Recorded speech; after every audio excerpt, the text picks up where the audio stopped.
Thank you, Madam Speaker. Madam Speaker, I have looked at this bill, and this bill does seek to bar universities from offering ordinary diplomas and certificates.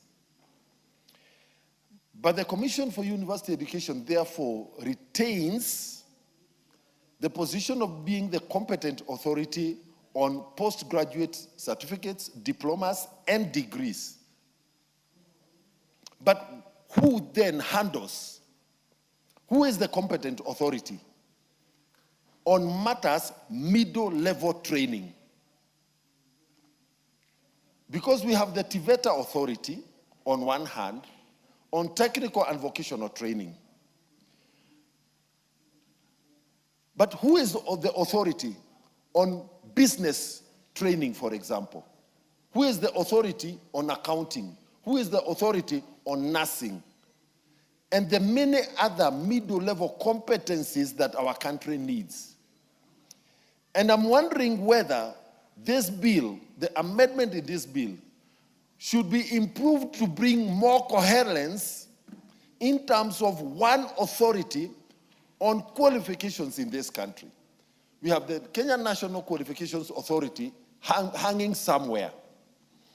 But does the removal or the ban on universities providing ordinary diplomas and certificate education open the field for every Tom, Dick, and Harry to come up with a training, because there is no requirement to report to somebody. I know even as it is, that requirement is not there. But we have let Kenyans be subjected to all kinds of training in this country.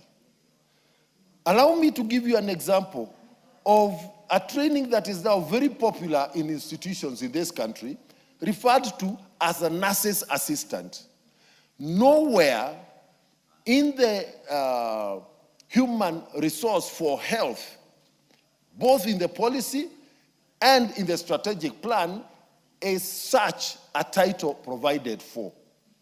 So we have our children of this country, who are now, and their parents, being exploited by institutions that are coming up with fancy titles. And as a legislator, I am asking myself, should we, in enacting laws, be more holistic in looking at an industry from end to end? And therefore, Madam Speaker, while I support the idea of removing universities from offering certificates and diplomas, I would like this bill, or a partner bill, to also bring clarity on the area of tertiary training and middle-level training in our country. Madam Speaker,